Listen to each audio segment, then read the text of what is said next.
कहीं कहीं लोग तो बोल रहे हैं कि हमारे यहाँ से बंदर ले जाओ, जो हमारे यहाँ से बंदर ले जाएगा उसको हम वोट देंगे। तो आम जनता इसी चीज से परेशान है, तो तब यही मुद्दे तो आगे रखे जाएंगे जिससे हमारी जनता परेशान है, वही मुद्दे सबसे पहले देखे जाएंगे। तो सबसे बड़ी समस्या तो हमारे वार्ड की है, वो पानी है।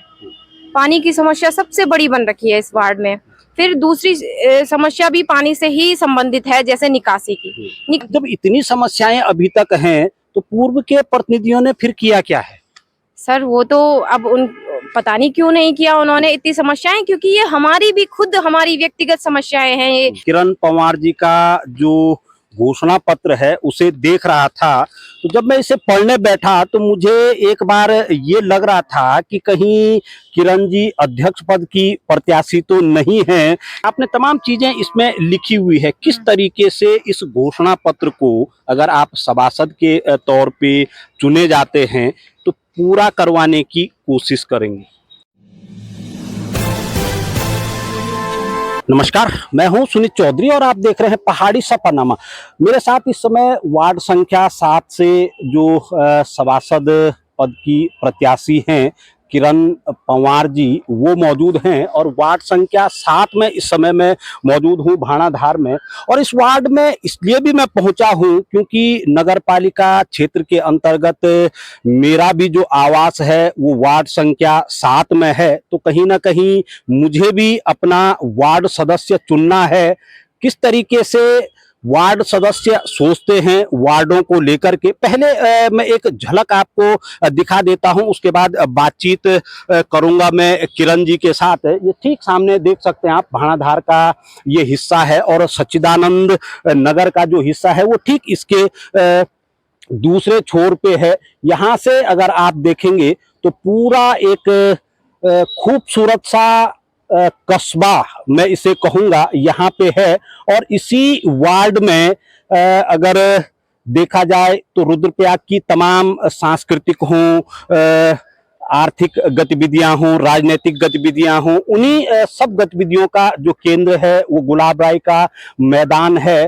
और गुलाबराय इसलिए भी प्रमुख है रुद्रप्रयाग की। अगर मैं ऐतिहासिक विरासत की बात करूं तो अपने आप में गुलाबराय एक ऐतिहासिक महत्व रखता है, क्योंकि पूर्व से ही गुलाबराय में जो जानवरों की मंडी हुआ करती थी वो यहाँ पे हुआ करती थी। जिम कॉर्बेट का नाम आपने सुना होगा, जो गढ़वाल का एक आदमखोर बाघ हुआ करता था, उसका अंत भी जिम कॉर्बेट ने यहीं पे किया था। तो कहीं ना कहीं रुद्रप्रयाग के इतिहास में इस वार्ड का एक अलग ही महत्व है और रुद्रप्रयाग की पालिका में ये खास भी हो जाता है। तो ऐसे में आज मेरे साथ हैं इस वार्ड से निर्दलीय प्रत्याशी के तौर पे किरण पंवार जी, जो कि प्रशिक्षित बेरोजगार हैं। और अच्छी बात यह है कि इस बार निकाय चुनाव में तमाम जो बेरोजगार हैं वो कोई प्रशिक्षित हैं या फिर हाईली क्वालिफाई वो हैं एजुकेशन के तौर पे। किरण जी, पहला तो सवाल मेरा यही है, मैं तमाम सदस्यों के साथ मिल रहा हूं, अध्यक्ष पद के जो प्रत्याशी हैं उनके साथ मिल रहा हूं। युवा वर्ग एक दौर था जब नौकरियों की ओर भागा करता था, आज राजनीति की ओर भाग रहा है। सबसे पहले तो मैं अपने बड़े भाई पहाड़ी सफरनामा जी का बहुत बहुत धन्यवाद करना चाहूँगी। आप हमारी बात जनता तक रखते हैं, उसके लिए आपका बहुत बहुत शुक्रिया। बेरोजगारी रुद्रप्रयाग की नहीं, पूरे देश की एक बहुत बड़ी समस्या है। सभी युवा अपनी मेहनत कर रहे हैं, लगे हुए हैं, रोजगार नहीं मिल पा रहा है। हम जनता को यहाँ से भी अपनी सेवा दे सकते हैं। तो इसका मतलब एक ये है कि आप अपनी सेवा जनता तक कहाँ से पहुँचा रहे हैं। तो राजनीति भी एक बहुत अच्छा ऑप्शन है युवाओं के लिए। वार्ड नंबर 7 की मैं बात करूं, जहां हम इस समय मौजूद हैं, राष्ट्रीय राजमार्ग से ये जुड़ा हुआ है, तो सड़क की यहाँ पे कोई दिक्कत है नहीं। आपने अभी तक क्या कुछ देखा है, सबसे बड़ी समस्या के तौर पे क्या कुछ है इस वार्ड में? सर सबसे बड़ी समस्या तो हमारे वार्ड की है, वो पानी है। पानी की समस्या सबसे बड़ी बन रखी है इस वार्ड में। फिर दूसरी समस्या भी पानी से ही संबंधित है, जैसे निकासी की भी बहुत समस्या है इस वार्ड के लिए।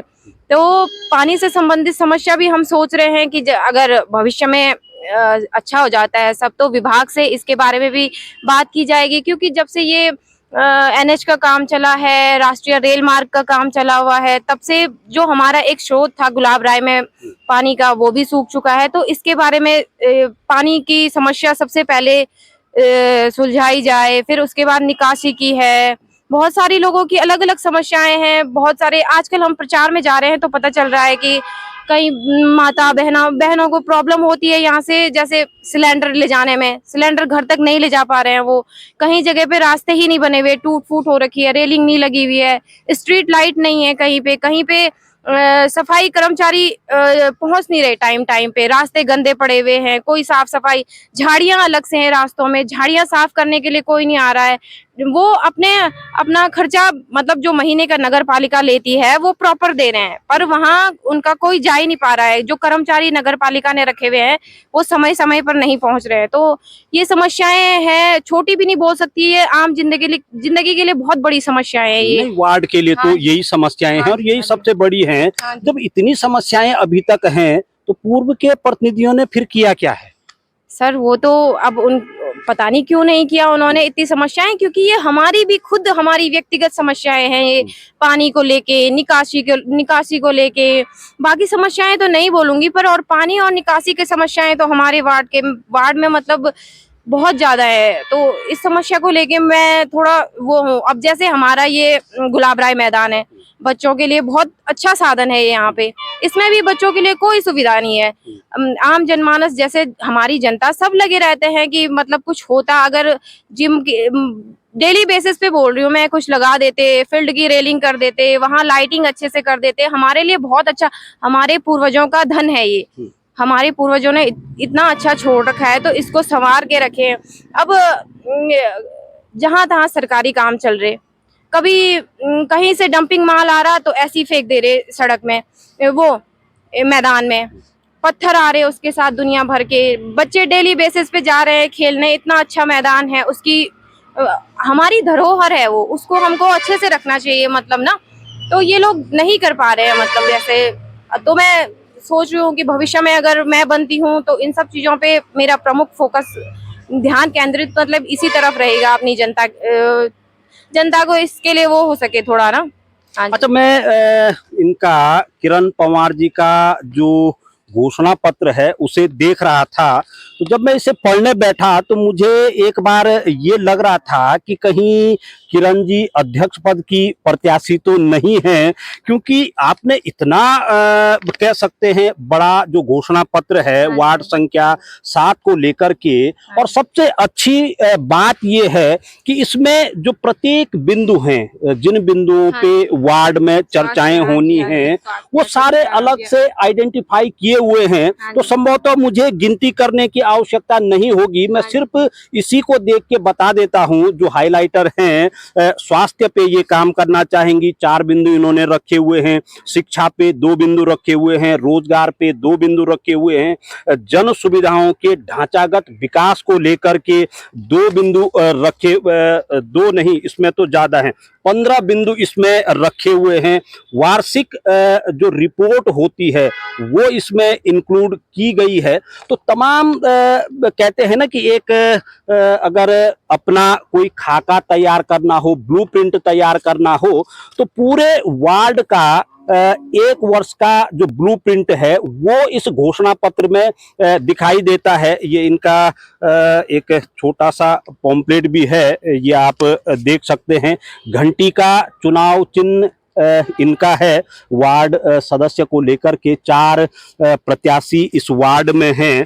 किरण जी, मैं ये तमाम चीजें देख रहा था और क्योंकि कई लोगों से हम बातचीत कर रहे हैं, चाहे स्ट्रीट लाइट की बात हो, नालियों की बात हो, सफाई की बात हो, शौचालय की बात हो, इन तमाम बिंदुओं के इर्द गिर्द ही पूरे सभासदों का जो वक्तव्य है वो घूम रहे हैं। हाँ जी, हाँ जी, क्योंकि ये हमारे जो डेली बेसिस पे काम आने वाली चीजें हैं, यही हैं।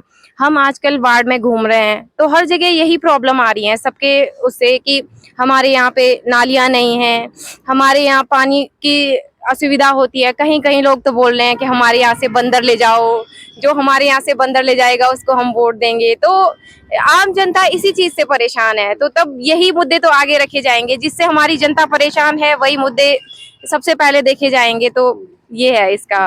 नहीं, मैं इसीलिए कह रहा हूँ क्योंकि हाँ ये जी। तमाम मुद्दे पूरे 7 के 7 वार्डों में घूम रहे हैं। हाँ जी, अगर मैं इस वार्ड का क्योंकि मैंने शुरू में ही बताया कि रुद्रप्रयाग नगर पालिका के इतिहास में अगर हम वार्ड संख्या 7 को देखें तो इसका बड़ा ही एक अतीत रहा है, हाँ जी, हाँ जी। गौरवशाली। चाहे गुलाब राय का ऐतिहासिक मैदान हो, चाहे जिम कॉर्बेट का समाधि स्थल यहाँ पे हो, चाहे गुलाब राय में जानवरों की मंडी का सवाल हो, तो तमाम चीजों में एक महत्वपूर्ण स्थान ये है। चाहे पर्यटन के तौर पे हम ले लें, रोजगार के तौर पे हम ले लें, तो एक महत्वपूर्ण वार्ड ये है। इसको लेकर के आपने तमाम चीजें इसमें लिखी हुई है। किस तरीके से इस घोषणा पत्र को अगर आप सभासद के तौर पे चुने जाते हैं तो पूरा करवाने की कोशिश करेंगे? सर ये पहले तो जब मैं सभासद के पद पे नियुक्त होंगी तो हमारे जो अध्यक्ष के पद पे नियुक्त होंगे उनसे वार्तालाप करेंगे। फिर अलग अलग विभाग हैं, जैसे शिक्षा का विभाग है, पानी का विभाग है, स्वास्थ्य विभाग है। अब एक आम जनमानस में अकेले तो कुछ कर नहीं पाऊंगी, तो विभागों में जाके ही बातचीत होगी, वहीं से आगे तक बातें पहुंचेंगी। तो हम चाहते हैं, हम ऐसा सोच रहे हैं कि जब अगर मैं नियुक्त होती हूँ उस पद पे तो अलग अलग विभागों में जाके इसकी वो की जाए, मतलब इस क्षेत्र में आगे काम बढ़ाया जाए। अलग अलग विभागों, जैसे शिक्षा के विभाग में चले गए, स्वास्थ्य के विभाग में चले गए, पानी के विभाग में चले गए, तो अलग अलग विभागों में जाके इस पे कार्य होगा मतलब। हाँ। अच्छा, आपको छोड़ के 3 अन्य प्रत्याशी भी मैदान में हैं, टक्कर हाँ जी, किससे हाँ। मान रहे हैं आप, या अभी? नहीं सर, ऐसा तो मुझे, अब सब अपने अपने उस पे अच्छे ही हैं। अब देखते हैं आगे क्या होता है। अभी तो मैंने ऐसा कुछ देखा नहीं है कि मतलब अब देखते हैं, सब ठीक ही है अपने अपने उस पे स्तर पे। प्रशिक्षित बेरोजगार आप हैं। हाँ जी। भले आपने इसमें लिखा हुआ है हाँ जी, हाँ जी। बेरोजगारों को लेकर के, हाँ जी, हाँ जी। क्या कुछ करना चाहेंगे? क्योंकि शुरू में आपने कहा है कि बेरोजगारी तो पूरे देश ही में फैली हुई हाँ है। जी, हाँ जी, हाँ जी। अपने स्तर से, हालांकि हमें पता है कि एक वार्ड मेंबर के तौर पे आपका एक सीमित दायरा होगा, हाँ जी, हाँ जी। बावजूद उसके रोजगार को लेकर के, स्वरोजगार को लेकर के क्या कुछ खाका तैयार किया है? सर सबसे पहले तो मैं सोच रही हूँ कि जैसे प्राइवेट स्कूलों में आती है वैकेंसी, तो वहाँ भी एक निर्धारित शिक्षा का स्तर रहता है कि नहीं भाई यहाँ बीएड या टीटी क्वालिफाई यही लगेंगे। मेरा मानना नहीं है, जिसमें अगर पढ़ाने की क्षमता है तो वो लग सकता है, वहाँ अच्छी शिक्षा दे सकता है। अब प्राइवेट हॉस्पिटल हैं, वहाँ भी हो सकता है आगे। प्राइवेट बैंक हैं, वहाँ भी लग सकते हैं। बहुत सारे, अगर रोजगार पे बात आई तो रोजगार बहुत सारे हैं, बस करने की इंसान के अंदर इच्छा होनी चाहिए। तो इस बारे में इतना है अभी। अब ये आगे देखेंगे, अब जब पद पे नियुक्त होंगे तब आगे भी सोचेंगे इसके बारे में। अच्छा, आप स्वयं एक बीएड होने के बावजूद भी आपने कहीं ट्राई किया क्या? हाँ जी सर, बिल्कुल मैं ट्राई कर रही हूँ अभी भी। मतलब कहाँ मैं अब कमी ही कहूंगा, कहाँ कमी रह रही है? अब कमी तो क्या ही है, पर अब अपनी उसमें रह रही होगी। हाँ जी। कहीं मोटिवेशन में या कुछ इंस्टीट्यूशन हाँ जी, सबसे पहले तो यहाँ कोई इंस्टीट्यूट नहीं है। मतलब उसके लिए जैसे पहले यहाँ ज्ञान गंगा था, बहुत अच्छा था बच्चों के लिए, पर अब हमारे मजिस्ट्रेट साहब ने वो भी बंद करवा दिया। तो मुझे लगता है ऐसे भी छोटे छोटे पढ़ाई के लिए इंस्टीट्यूट खुलने चाहिए रुद्रप्रयाग में। कोचिंग को लेकर के कोई भी, बहुत सारे बच्चे परेशान रहते हैं कोचिंग को लेके, उनको बाहर के क्षेत्रों में पलायन करना पड़ता है। अब जैसे युवा हैं हमारे जो मतलब कोचिंग दे सकते हैं, वो भी तो एक प्रकार का रोजगार ही है। कितने सारे नौजवान वहाँ पढ़ाई मतलब शिक्षा दे सकते हैं, अपना ज्ञान बांट सकते हैं, और बहुत सारे बच्चों का अच्छा भी भला भी हो जाएगा। तो यही कोचिंग इंस्टीट्यूट भी मतलब काफी अगर हो सके रुद्रप्रयाग में तो बहुत अच्छी बात हो जाएगी। क्या आप स्वयं इसकी पहल करना चाहेंगे? हाँ जी सर, सोचा तो बहुत बारी है, पर अब देखते हैं आगे हम्म। भविष्य में देखेंगे, इस बारे में भी सोचेंगे। चलिए, मुद्दे कई हैं, सवाल कई हैं। भाणाधार में मैं इस समय मौजूद था और जो वार्ड सदस्य के यहाँ पे प्रत्याशी हैं किरण पंवार जी, बीएड हैं, प्रशिक्षित बेरोजगार हैं, उनसे बातचीत कर रहा था। तमाम संभावनाओं को लेकर के उन्होंने जो अपने उद्गार ही मैं कहूँगा जो मन में है, अगर प्रत्याशी उम्मीदवार पद पे नियुक्त हो जाते हैं, सभासद बन जाते हैं, तो कहीं ना कहीं जो इस घोषणा पत्र में लिखा हुआ है, और पहले ही मैंने आपको बताया कि दो तरफ ये घोषणा पत्र छपा हुआ है, तो कहीं ना कहीं जो वार्ड को लेकर के एक उम्मीद सभासद से तमाम बेरोजगारों की रहेगी, तमाम वृद्धों की रहेगी, तमाम बच्चों की रहेगी, तमाम स्थानीय लोगों की रहेगी, वो मूर्त रूप ले सकती है। देखते हैं आगे क्या कुछ होता है। नगर पालिका के चुनावों को लेकर के अध्यक्ष से लेकर के तमाम वार्ड सदस्यों तक हम पहुंचेंगे और जानेंगे कि अपने वार्ड को लेकर के, अपनी पालिका को लेकर के क्या कुछ विजन रख रहे हैं प्रत्याशी।